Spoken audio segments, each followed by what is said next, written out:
I think anybody who wants to lead a more fulfilled and creative or even spiritual life needs to know what resistance is and how it operates in their life. Resistance is that inertia that I think everybody has, that when they want to go for something significant in their life, whether it's losing weight, being more at peace with themselves, following their heart in their career, going into a relationship, anything that's spiritually or emotionally significant to them, I think most human beings are going to experience a level of resistance around it. It's almost like we're in this inner battle with ourselves. You know, there's our soul or our spirit that says, this is what you can become. And then there's this ego kind of personality part of ourselves that says, oh, no, you don't. You stay in your box and you stay small and afraid and little. Then I can be in charge. You know, so we're on this constant battle with ourselves. And I don't think we ever win the battle. It's a battle that we have to fight in a way every day. So resistance is something not to be ashamed of, because I see so many people go, no, I don't have resistance, I don't have resistance. I think we need to be honest and say, I think practically every human being has resistance. The people that inspire us and the people that, you know, we may look up to are the ones who've just learnt to understand, counter and grow bigger than their resistance. So they've found something within themselves that's greater.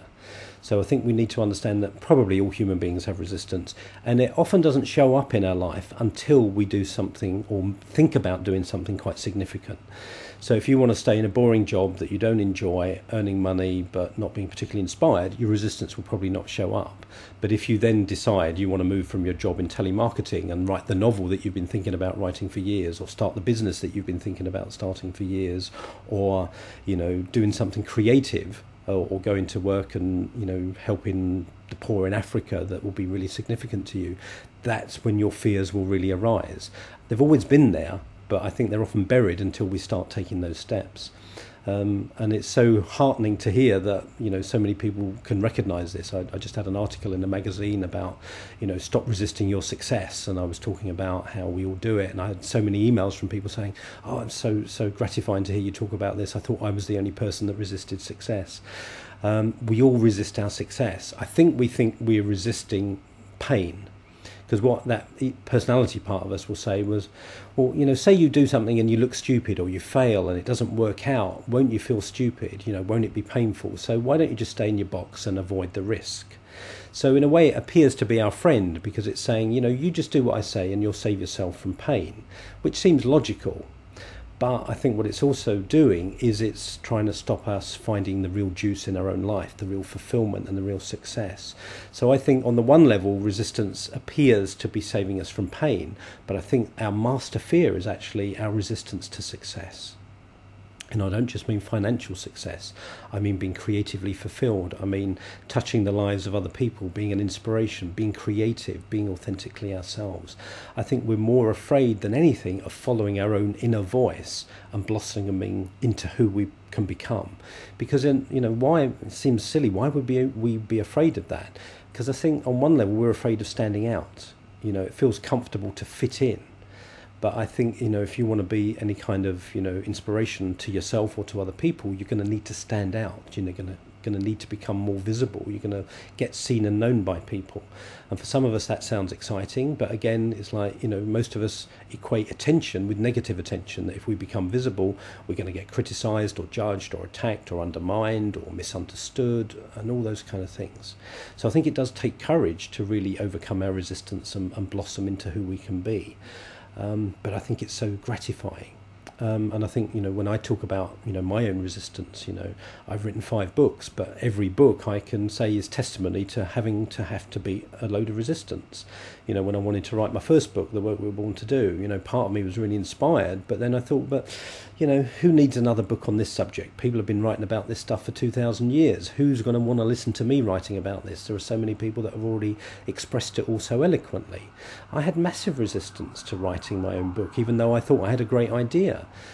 And having busted through it and done it, and my book's been out for 9 years now, I'm so grateful I did it. A, because my world has changed, because I'm an author and I'm a lot more visible and I'm a lot more lot better known.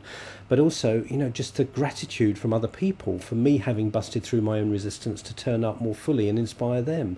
So I think when you bust through your resistance, it's actually not a selfish thing to do. I think busting through resistance is an incredibly generous thing to do, because if you've got, well, no, not if you've got, you have got a gift and a talent, abilities, something unique and special that only you can bring to this world. If you don't show up with it, everybody suffers. You suffer because you're playing smaller than you could do, and the world doesn't get the benefit of you being fully yourself.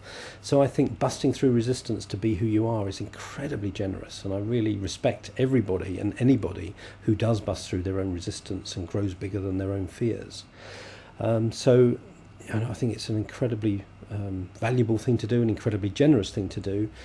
The question for most people is, yeah, okay, how on earth do I do it? How do I bust through my resistance? Well, I think the first thing is just to recognise that all of us have resistance. Don't be ashamed of it. Don't deny it. Don't pretend it's not operating. All of us have it.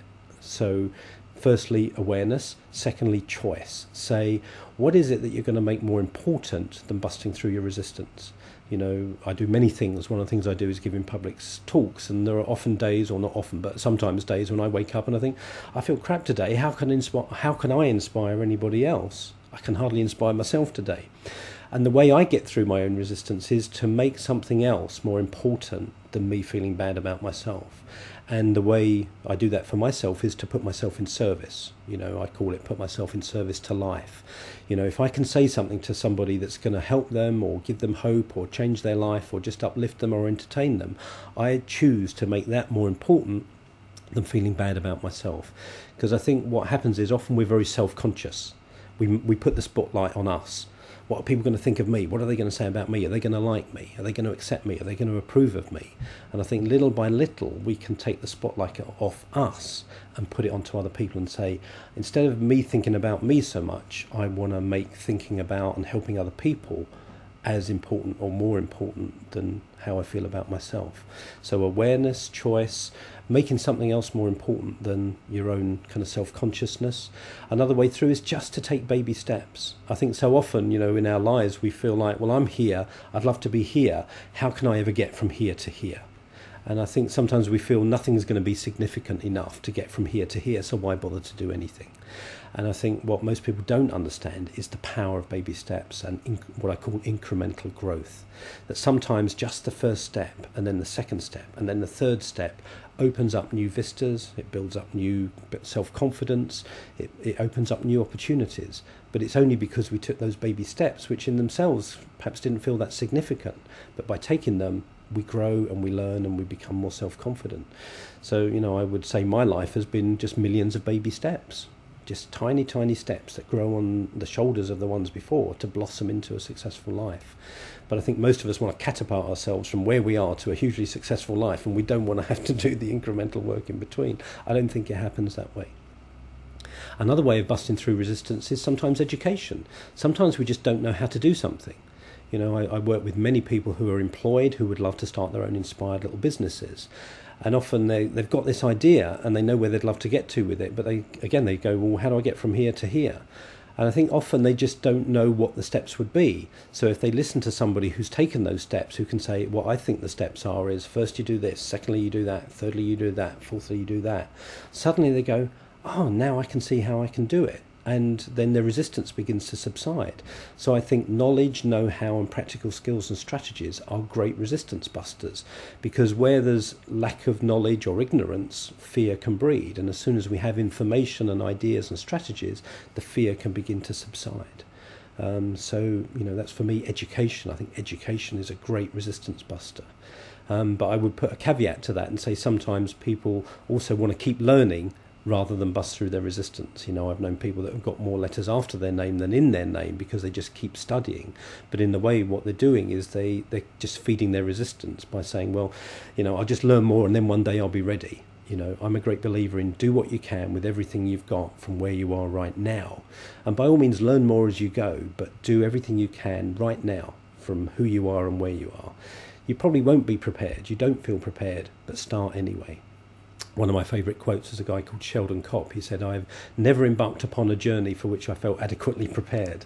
And I love that, because most of us don't feel prepared, and we can spend our whole life waiting to feel prepared. And we're never going to be prepared, but we can start, and in a way, by starting the journey, we become prepared.